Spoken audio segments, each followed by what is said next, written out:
Let's go into the Lambda console and look at some patterns that are available when you start writing Lambda functions. So if we go through here and we create a function again, and we say author from scratch, and I say, we'll call this one hello patterns, and I will select the runtime to be Python 3.7, and won't set up any execution role yet.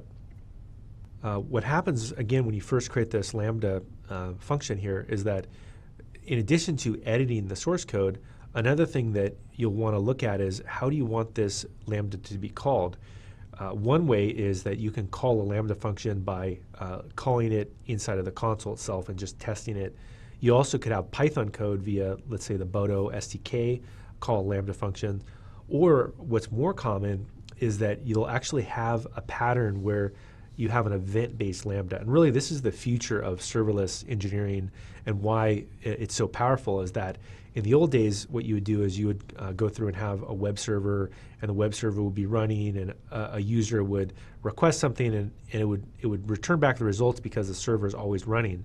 In the case of a Lambda, the servers aren't running. They only respond to an event when you ask it to respond to an event. And so a trigger could be, if we go through here, an API gateway, so that could be a web service. And again, the instance behind the scenes would wake up when you needed it to serve out a web-based request.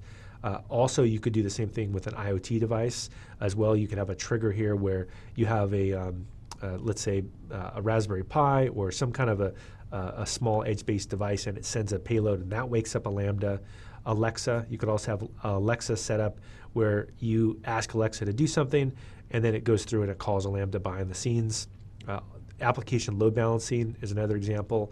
CloudFront, so you could hook up your CDN to Lambda functions. CloudWatch events, we're going to get into this later, but this is a really powerful way to schedule Lambdas to run. So again, instead of having a server that's constantly running, you're paying for it.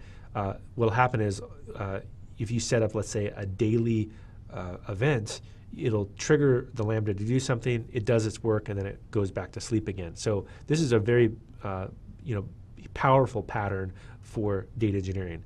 Also logs, so you can respond to logging events. Code commit, so you can go through and actually trigger a Lambda when you've actually committed some code to a repository, just like often you'll do with GitHub, where you'll have an event where you write a payload to a Git repository, and then that'll fire off an event. You also have Cognito sync trigger, so you could, using their authentication system, also trigger Lambdas. DynamoDB, so with DynamoDB, you can go through and respond to events that are persisted in the database by firing off a Lambda. Let's say you want to aggregate and do some kind of a descriptive statistic every time a new bit of information was in a certain table. Well, you could do that with DynamoDB and a Lambda. Kinesis, which manages streams, you can go through and schedule an event where when new data is put into a streaming pipeline, the Lambda will be triggered and it'll filter that data on the fly. And so that's a really powerful pattern as well, where you don't manage the infrastructure for streaming, you just wait for something to appear, and then when it does appear, the Lambda will then be triggered and it'll process that stream.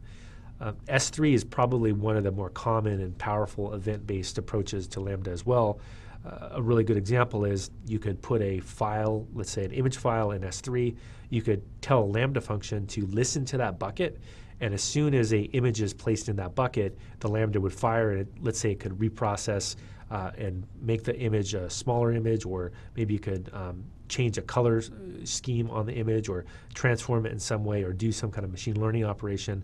Those are all event-based operations, again, that in the old days you would have a server running and it would be very expensive to constantly be using those resources. But in the case of Lambda, you don't do anything until someone puts that event into your bucket. SNS is also a great pattern to use with Lambda, and what happens is that you send a simple notification service message and Lambda can be fired off. And so again, with SNS, what you can do is you can create a massively parallel pipeline where you could have thousands of simultaneous messages that populate through. With SQS, we're going to go through a really powerful pattern there. SQS is a queue service that is basically infinitely scalable. So you cannot send more information than it can accept, or theoretically infinite.